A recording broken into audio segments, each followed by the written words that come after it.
probably know me as Encyclopedia. All my friends call me EB. That's what I like to go by. There are 3 things I really like doing: rooting for the Chicago Cubs, playing my drums, and solving mysteries.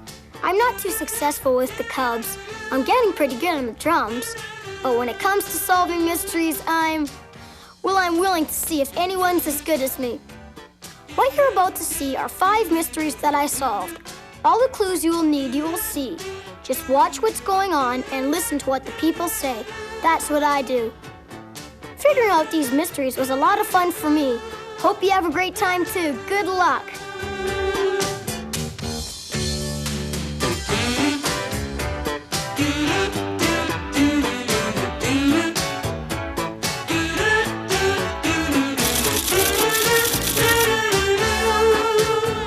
More often than not, if someone comes to me with a problem, it involves Bugs Meany. In the case of the scattered cards, I figured Bugs was up to his old tricks. But was he?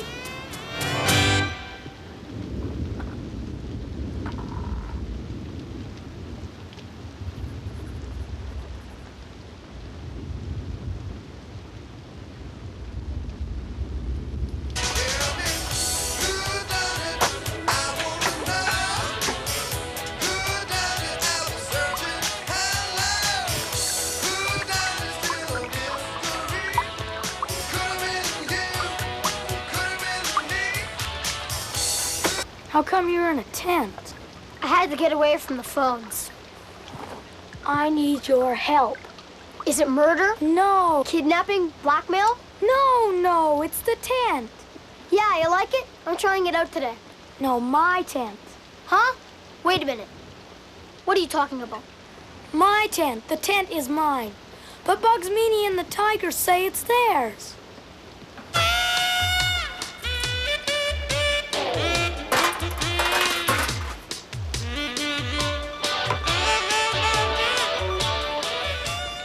Take me to your tent.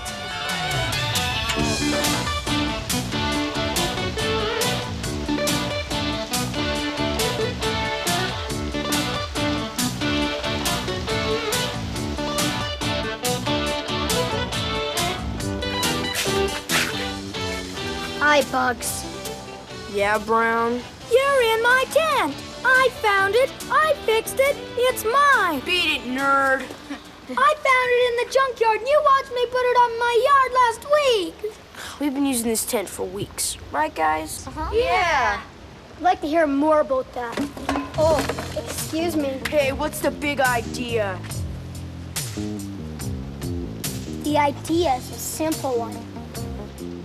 Peter didn't steal this tent from your clubhouse. You calling me a liar? Of course not. I'm just gonna tell you what I'm gonna tell the police. Come on, Tyler, let's go back to the clubhouse. It's no fun here. You better watch your step, Brown. Gosh, what did you say to Bugs? I just pointed out why you couldn't have stolen this tent from the Tigers clubhouse. How did Encyclopedia know?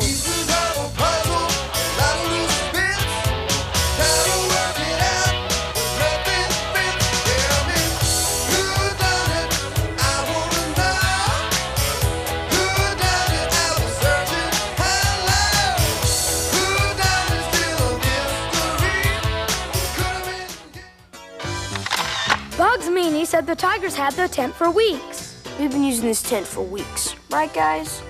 Therefore, the ground under the tent should have been dry. But when Encyclopedia picked up the cards and fanned them, he discovered that they were damp from the wet ground inside the tent. This proved that the tent had been put up during the rain, as I claimed, and not weeks before, as Bugs said. That's how Encyclopedia Brown cracked the case of the scattered cards.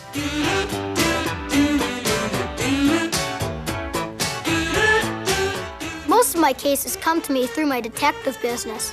You never know who or what's going to come in. In the next case, it was a what. The case of the hot air foot warmer.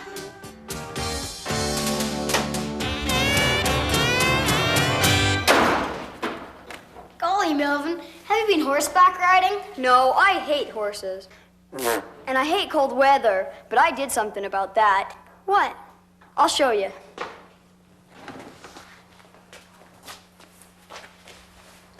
Behold, the Melvin Pugh Hot Air Foot Warmer. What do you think of it, Encyclopedia? You blow into the horn. The heat of your breath passes down to your feet where it's needed. Remarkable. I need to find softer tubes, though. Wearing these, I feel like a wishbone, and I can't bend an inch. You ought to test it in the winter. You could give yourself a terrible hot foot in this summer heat. I just tested it at Archer's Antique Shop. It works like a charm. Good idea. That's the coldest place in Idaville in the summer. Yeah, but will I be glad to get out of this rig? Give me a hand, will you? Come in. You little thief. I knew you couldn't get far. Thief? Me? I thought all along you're the one who's been shoplifting in my shop. Today you stole 2 antique air rifles and probably 100 other things I haven't noticed yet. I didn't steal anything except cold air. Look, I don't want to report you to the police. Just give me back the rifles and stay the heck out of my store. Mr. Archer, why do you think Melvin stole the rifles? 5 minutes after he left my store, I got a call from a movie producer who needed a World War I rifle. And then I noticed that the 2 antique air rifles are missing. I noticed a red-headed boy looking at the rifles. What, Billy Griffith? He's a nice boy. But you didn't actually see Melvin steal the rifles. No, I wouldn't have even known he'd been there, except when I went to answer the phone, I dropped a helmet, and Melvin picked it up. And then when I got back, Melvin and the antique air rifles are gone. That's when you think you stole the rifles. He stole them. When I saw Melvin next, he was going out the door. He walked as if his legs were dipped in concrete. He must have had a rifle hidden in each trouser leg. He had this in his trousers. It's an invention. It warms the feet. Well, if he's not the thief, who is? I'm missing 2 rifles and I want them back.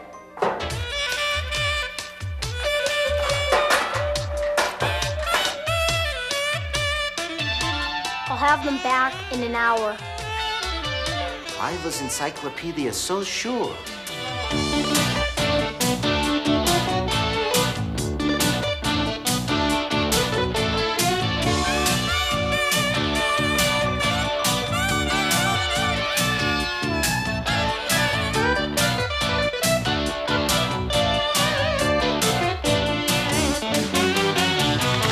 Encyclopedia knew Melvin was the thief. The fact that he was so helpful in picking up the helmet gave him away. In order to pick up the helmet, Melvin had to be able to bend over, so he was not wearing the foot warmer in the store.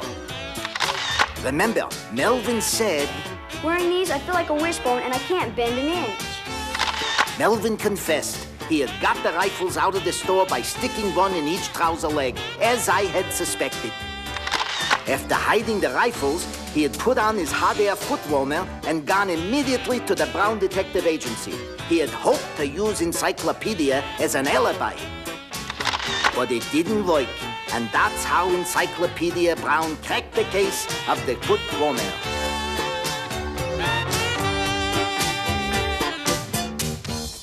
Bugs Meany had a gang called the Tigers. Each year they'd take in a few new members. I'd always wondered why anyone would be in that jerk's club. I'd also wondered how the new members were chosen. In the case of the bitter drink, I found out how. But I still don't understand why. Pioneer days. You'll do fine, just keep trying. Come in, please. Well, Melvin, are you coming in? E.B., the Tigers are holding their initiation rites today, and Bugs' friends are the only ones who ever get in. It's rigged, E.B. I know it is. I just don't know how. I don't want in. I just want to show them up. Give me the facts. Well, every Pioneer Days, the Tigers hold their annual initiations. They brew up this concoction, and if you can't hold it for 10 seconds, they reject you, It and happens exactly from the moment the test begins. you walk up. Sydney inspects your mouth to make sure you don't try something, and then you... Isn't Sydney's dad a dentist like yours, Sandy? Yes. I've got it. Well, won't you tell us?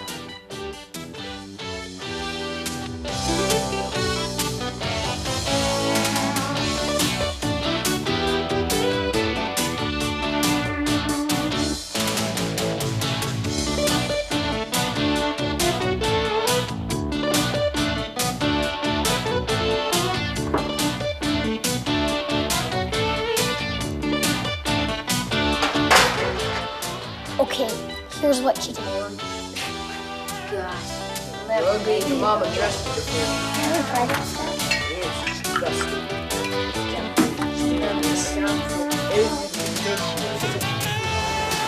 He's going down. He's going.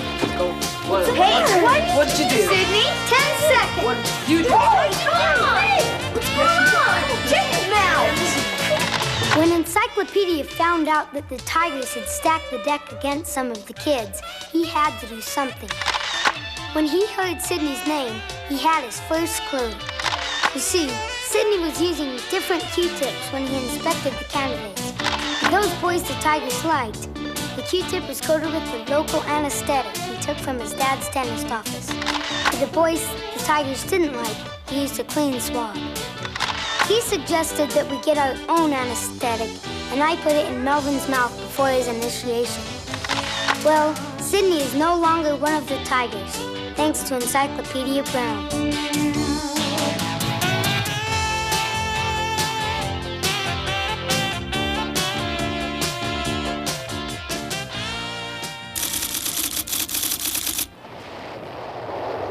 One day at Bugs Meany's clubhouse, we had a mystery contest.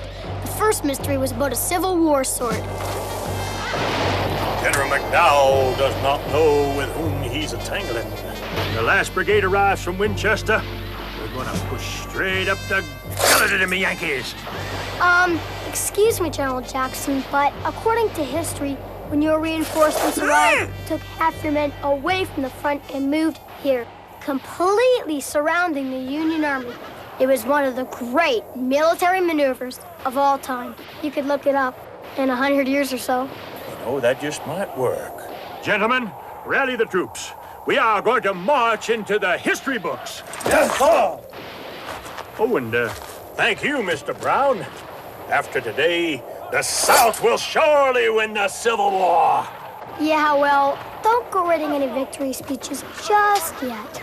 The first battle of Bull Run will go down in history. First battle of Bull Run? First battle of Bull Run? That's it! Bingo!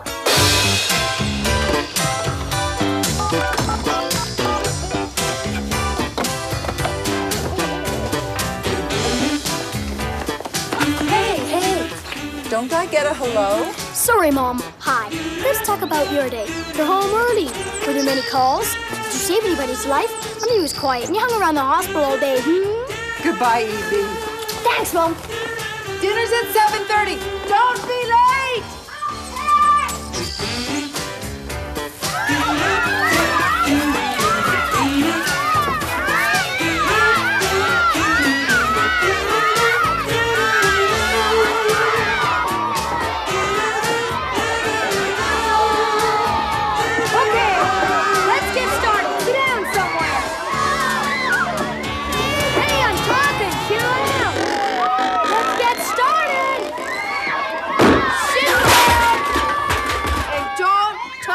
Nothing.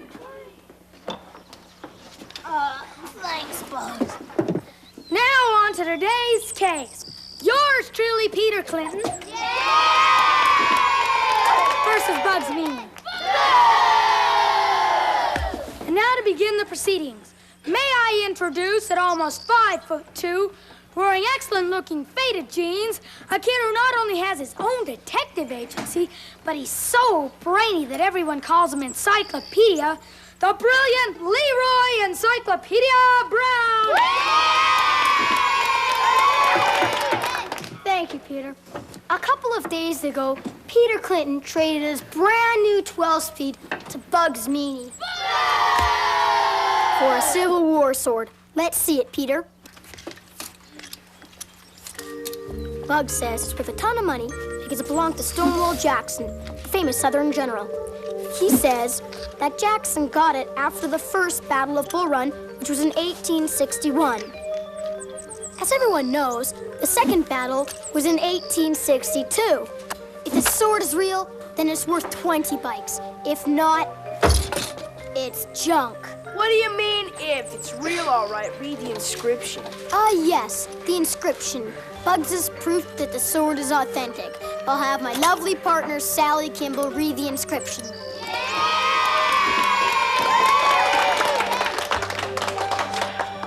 To Thomas J. Jackson for standing like a stone wall at the First Battle of Bull Run, from your men, presented on August 21st, 1861. See, I told you it was real.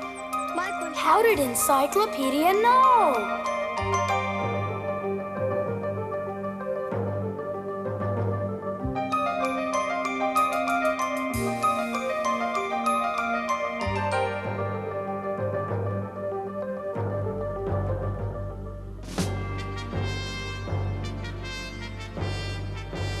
My question to you, Sally.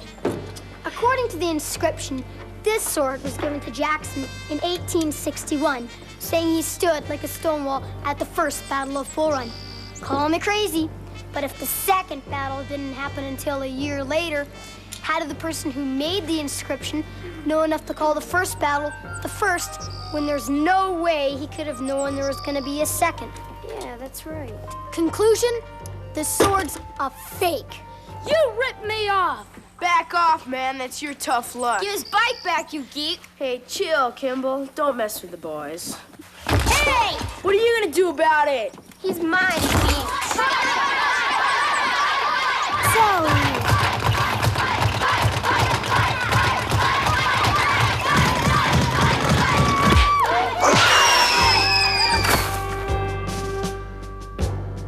Now that Sally took care of Bugs, she tried to take care of me with a mystery. This one was about the Great Mirko. Listen really carefully to Sally, then try to solve it. And now on to today's second case to see who was the smartest kid of Idaville.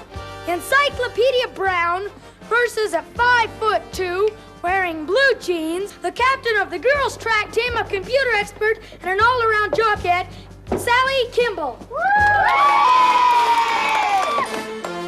My mystery. Wait.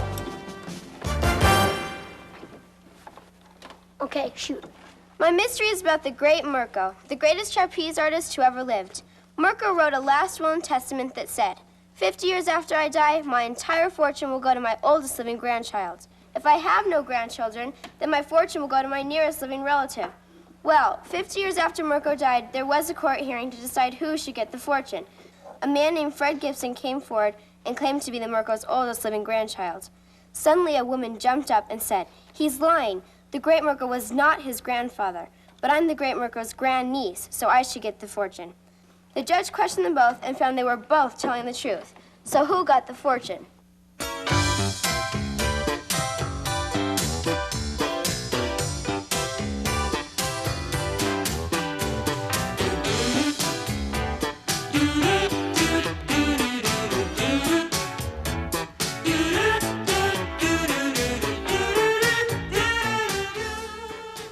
Almost had me, Sal.